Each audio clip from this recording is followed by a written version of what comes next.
Valid, Gibran tak punya ijazah UTS Insirk Sydney, akui cuma sekolah 6 bulan, tidak sampai selesai. Rombongannya itu ada Gibran, istrinya, dan anaknya Janetes waktu itu ya.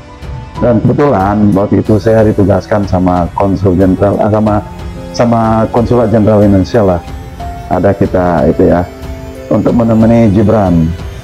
Saya pakai mobil saya, kita bawa Gibran keliling kota Sydney, ke Opera House, ke Queen Victoria Building, Darling Harbour, ke Bondi Beach, terus keliling-keliling mana-mana kan ya. Antara dia belanja juga ke Pitt Street Mall. Saya ingat Gibran beliin sepatu buat Janetes waktu itu ya. Dia beliin sepatu buat Janetes, dan terus saya bawa jalan-jalan lagi. Gibran ngasih tahu saya, Pak Gibran, Pak, tolong antarin saya ke Insert. Dia pengen lihat lagi kan, saya datang, saya bawa, karena Insert itu di kota Sydney ya, di pusat kota Sydney. Terus saya bawa sana, ya dia bilang sama saya pernah sekolah di situ dulu, tapi nggak lama gitu. Nggak lama, tapi nggak selesai, dia nggak lama, terus dia pulang ke Indonesia. Sekitar 6 bulanan dia pulang ke Indonesia. Dan yang menariknya, Mas Ersu, itu ada keterangan dari Melanie Buitenzorgi. Dan saya rasa ini keterangannya ini qualified karena berdasarkan pengalaman yang bersangkutan gitu ya. Tidak hanya asal omong-omong saja. Nah, ini Melanie ini menyertakan ijazah dari anaknya juga loh. Sampai ditampang ini loh. Ijazahnya ditunjukin loh ya. Ditunjukin nih, bahkan dia berani nunjukin ijazah gitu, dan tersebar sekarang yang nge-share sudah ribuan banyak sekali. Itu adalah ijazah dari lulusan SMA di Australia. Yang karena tadi kan dikatakan Gibran surat keterangannya dianggap setara kan, tadi yang di UTS tadi setara dengan SMK, maka kemudian ditunjukkan ini. Nah, yang menarik ini postingan dari Melanie adalah seperti ini. Mungkin saya tidak bacakan keseluruhan ya, tapi kurang lebih begitu ini. Jadi fix, Gibran tidak punya ijazah SMA keluaran Australia. Ini tulisan dari Melanie ya, Ibu Melanie, Dr. Melanie. Di Indonesia penyetaraan ijazah luar negeri diatur oleh Permendikbudristek nomor 50 tahun 2020 tentang penyetaraan ijazah luar negeri. Penyetaraan hanya berlaku untuk ijazah pendidikan dasar menengah dalam sistem ASIC yang diakui sebagai School Leaving Certificate resmi. Berhubung Gibran klaim dia lulusan SMA di Australia, maka berikut saya lampirkan contoh High School Leaving Certificate SMA di Australia milik anak saya. Pada sertifikat tersebut jelas mencantumkan nama high school yang mengeluarkan sertifikat. Sementara Gibran kan yaitu tadi bukan high school, UTS Insert itu bukan high school. Iya. Terus kemudian atau untuk sekolah internasional High School Leaving Certificate bisa dalam bentuk IB atau International Baccalaureate Diploma. Nah, pendidikan yang ditempuh Gibran di UTS Insert jelas-jelas tidak bisa mengeluarkan High School Leaving Certificate. UTS bukan high school. Sedangkan program Insert yang diambil Gibran di UTS adalah program persiapan atau matrikulasi atau bridging pra-universitas.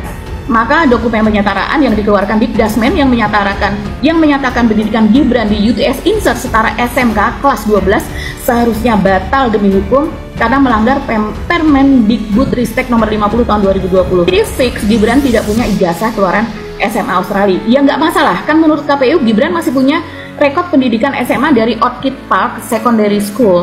Nah, masalahnya Orchid Park Secondary School atau OPSS yang diklaim sebagai pendidikan SMA-nya Gibran itu juga tidak setara dengan SMA di Indonesia. OPSS menyediakan pendidikan setara kelas 7 sampai 10 di Indonesia. Jadi setara dengan SMP plus 1 tahun. Ini sama dengan keterangan Pak Ruli Ahdiat tadi ya.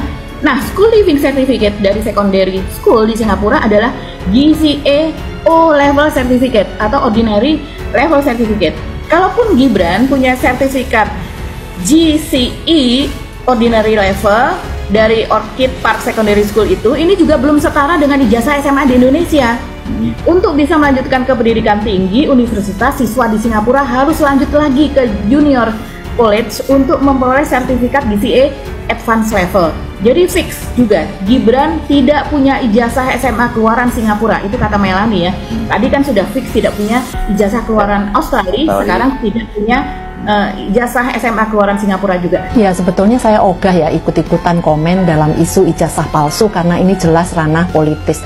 Tapi ketika Pak Roy Suryo mempertanyakan ini logikanya di mana, dan ini kebetulan memang ranah saya merasa perlu meluruskan. Karena penyesatan yang dikampanyekan terus-terusan itu lama-lama menjadi seolah kebenaran. Saya sudah 24 tahun berkecimpung di dunia pendidikan internasional dan saat ini menjadi penasehat senior pendidikan lintas negara atau istilahnya transnational education. Sebelumnya saya juga pernah bekerja 9 tahun di Universitas Australia.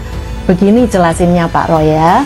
Ijazah SMA Indonesia ataupun negara lain tidak selalu diakui setara dengan SMA di Australia. Karena itu, banyak universitas di sana membuka jalur pathway program, semacam matrikulasi yang disebut foundation. Program ini setara dengan kelas 12 di Indonesia. Contohnya, University of Melbourne punya Trinity College yang menawarkan foundation. UTS, University of Technology Sydney, punya program foundation yang dikelola oleh InSearch. InSearch memang bukan universitas, tapi pathway menuju universitas. Dalam praktiknya, banyak siswa Indonesia yang bahkan selesai kelas 11 itu langsung berangkat ke InSearch dan mereka memang bisa diterima. Bahkan untuk siswa dengan kurikulum Cambridge, setelah lulus O-level setara kelas 10 di sini, itu juga bisa langsung masuk ke InSearch, kemudian ke UTS University ya.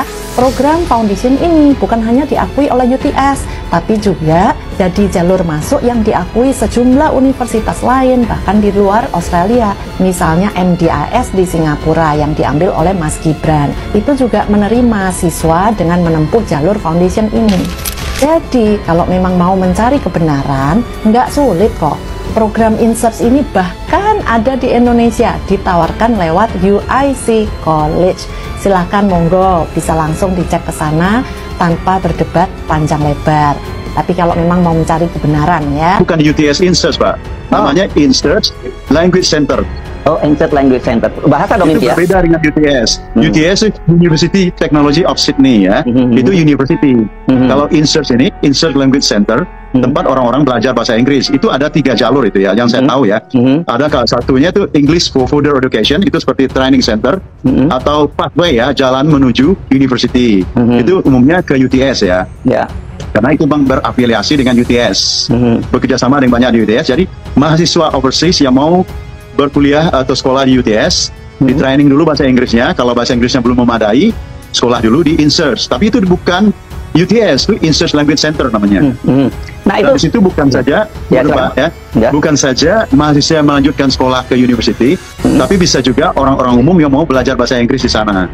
Seperti halnya istri saya, waktu dia dapat permanent resident Australia, mereka tuh dikasih, atau orang-orang yang dapat permanent resident Australia itu ya dikasih hak untuk belajar bahasa Inggris selama 500 jam gratis dari pemerintah Australia.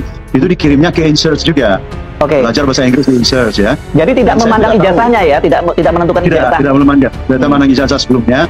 Boleh yang melanjutkan sekolah ke uni, boleh orang umum yang mau sekolah bahasa Inggris, boleh orang-orang yang dapat fasilitas khusus belajar bahasa Inggris. Seperti halnya istri saya dapat fasilitas khusus dari pemerintah Australia untuk belajar bahasa Inggris secara gratis. Untuk belajar bahasa Inggris itu di trainingnya di InSearch itu banyaknya. Ya, itu satu jalur pertama. Katanya tadi ada 3 jalur katanya di situ. Ya, itu yang satu jalur sekolah. Ya. Sekolah menuju university. Kedua, orang-orang yang dibolehkan sekolah yang dikasih fasilitas sekolah dari pemerintah Australia untuk meningkatkan bahasa Inggrisnya secara gratis. Ketiga, orang-orang umum yang mau belajar bahasa Inggris, mau dari negara manapun yang tidak berbahasa Inggris, dari Indonesia, dari Vietnam, dari Kamboja, dari Filipina, atau dari Bangladesh atau dari Nepal, yang mau belajar bahasa Inggris, boleh ke InSearch sana, karena itu adalah institusi yang independen, bukan di bawah, bukan harus khusus untuk belajar ke UTS, tapi ada jalur lain juga yang mau melanjutkan kuliah ke UTS, tapi bahasa Inggrisnya belum memadai untuk meningkatkan kemampuan bahasa Inggris, di training dulu. Itu programnya sekitar 9 bulanan, Pak. Karena kita di sini Desember, Januari itu kita nggak sekolah di sini, itu summer holiday ya. Ada sekolah-sekolah khusus bulan summer itu namanya summer school. Tapi program InSearch itu bukan summer school. Dia antara 9 dan 10 bulan, 9 bulanan lah gitu ya. Sekolahnya. Jadi Gibran cuma lulusan SMP nih, dia bertanya begitu.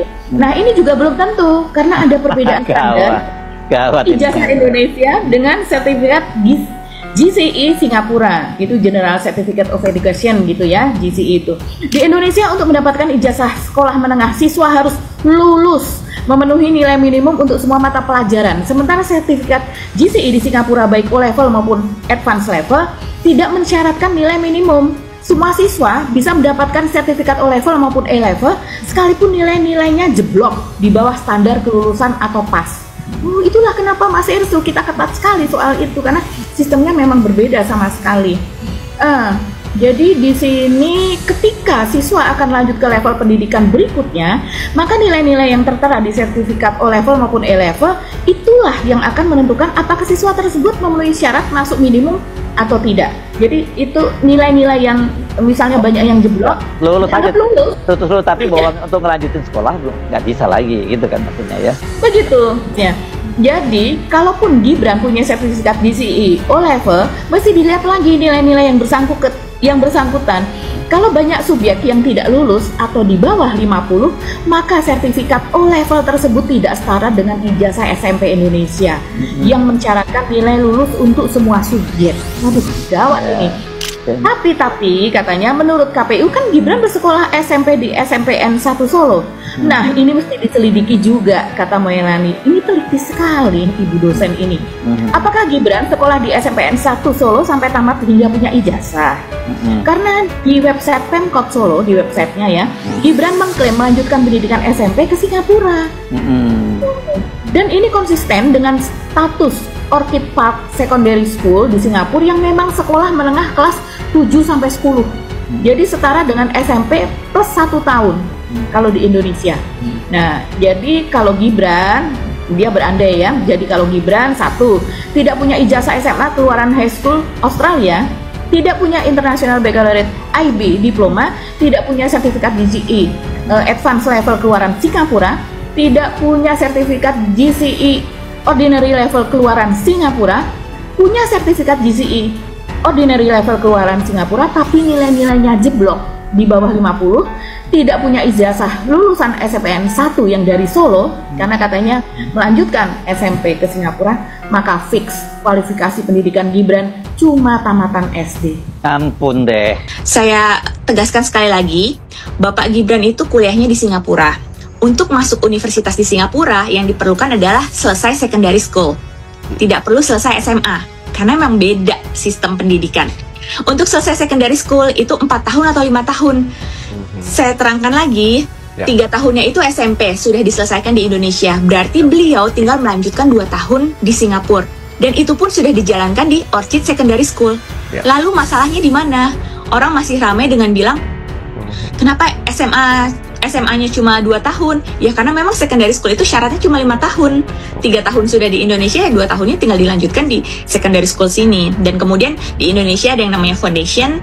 Itu yang jenjang pendidikan itu yang tidak familiar di Indonesia, sulit untuk dipadankan dengan apa. Dan kalaupun KPU akhirnya menuliskan UTS itu sebagai SMA, menurut saya itu juga sudah tepat. Karena gini, data di KPU itu kan data publik yang dilihat oleh masyarakat Indonesia. Kalau KPU menuliskannya itu Orchid Secondary School sebagai secondary school, lalu UTS sebagai foundation, masyarakat bingung apa nih kayak gitu. Jadi menurut saya KPU menuliskan Orchid Secondary School sebagai SMA dan UTS sebagai SMA itu sudah tepat supaya masyarakat paham, oh SMP-nya kan sudah jelas di Indonesia. Kemudian jenjang pendidikan setelah SMP kan SMA. Jadi itu untuk mempermudah masyarakat biar paham aja. Dan Pak Gibran bilang sama saya waktu itu, dia sebentar, nggak cukup. 9 bulan nggak selesai karena dia udah pulang duluan ke Indonesia. Oh jadi 9 bulan itu program itu nggak diselesaikan oleh Gibran gitu ya? Tidak diselesaikan. Dia bilang sama saya waktu itu, dia nggak lama, sekitar 6 bulanan dia bilang sama saya waktu itu ya. Dia udah pulang ke Indonesia. Jadi ya programnya nggak lama. Apa nggak dijelaskan kenapa dia harus pulang itu, kenapa penyebabnya? Ya, dia nggak ngasih tahu saya juga nggak nanya Pak, dan juga dia nggak banyak ngomong. Waktu itu kan kita nggak tahu Gibran itu mau jadi wakil presiden, mau jadi wali kota, kita kan nggak tahu. Iya, oke. Nah, akhirnya Anda ajak dia ke UTS itu. Waktu itu masih ada UTS-nya.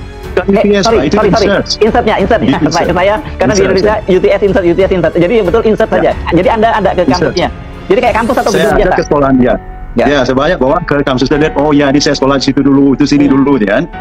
Nah, jarak antara UTS UTS University Technology Sydney dengan Insert Language Center itu sekitar 300 meteran ya, 300 meteran itu, nggak jauh ya. Jadi ya dekat sekali ya. Nggak bersebelahan, tapi ya gedungnya itu ya, kalau Insert itu dekat ke Chinatown, kalau UTS ini itu di Ultimo, tapi George Street-nya itu ya, George Street namanya itu jalan utama Sydney, George Street itu. Kalau Insert ini agak ke dalam, itu dekat Chinatown. Nah, umumnya orang-orang sekolah di Insert itu orang-orang Asia yang tidak bisa berbahasa Inggris. Orang yang tidak bisa berbahasa Inggris ya. Jadi kalau sekarang disebut bahwa misalnya Gibran itu cukup lama di sana sampai 3 tahun, itu menurut pengakuan dia tidak seperti itu gitu ya? Tidak seperti itu. Dia bilang sekitar 6 bulan. Waktu itu dia ngomong saya tanya kan, lama Pak di situ Pak? Ya sekitar 6 bulanan. Saya 6 bulan terus pulang ke Indonesia. Dan dia mengaku bahwa berarti dia mengaku saya tidak menyelesaikan, atau kesimpulan Anda tidak menyelesaikan itu? Dia nggak bilang menyelesaikan, sekitar 6 bulan terus saya pulang. Tapi saya tahu kalau program Insert itu untuk orang asing itu ya, itu sekitar 9 bulan, 8 atau 9 bulan lah gitu. Karena kita di sini summer school itu nggak sekolah di sini. Ya.